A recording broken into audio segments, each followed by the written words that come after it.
hariho kwetombeita abavugi ba bodaboda bwa gavumenti okuremererwa kukora enguuto ezirimu orwakazo kyegegwa oruba kugira ngu nirugarra munonga enyuma eby'entaasa byabo. Teegi neteganisa munonga ahabw'okuba tukabanza n'obu obuguuto konka kyamaani yagezaho yabukora konka ate kikuteganisa munonga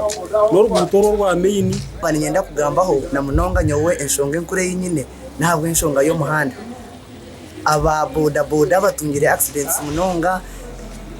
abamwe bafire abandi bari na no mu marwaro ko rukwemerera watunga ko muri muguru kuzakazo ogweganya ahabwe nguto bayongera bashobora nahabushuma bwa piki zabo obukweyongera bwashesha bwire mazima icyo twantitaho wa DPC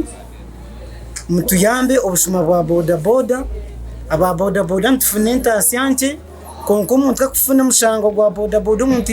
yamwibaho pikiye ozo mukoti kitwaro bwire tumukwenda kutufa. Orumukuru w'entebe ya kashatu habwarwe mukoma kandi orugaruka hantebegi yahumuriza ba bodaboda wa parliament akaba yatwitsireka zo nkabebembezi yeja n'abakakiko akakora nabo aka infrastructure committee bikarebera renguto zona bikarebera bishayi bikarebera buri kintu cyona okumbeka akatushobora natujya ngwege ngutu eriyo process eriyo procurement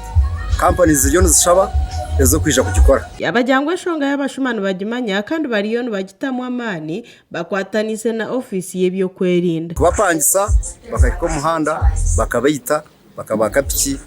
eje nshonga ejo twajya reportingire DPC nakimanya diso nakimanya cyakira na region kikintu nkimanywa nangwe byo kubayita bikendeye hatsubire kubaka piki bakagenda twakibayita konka nka security twa reportingire ibintu bija kugikora nuko tuteka no bwere rimbi mugumisirize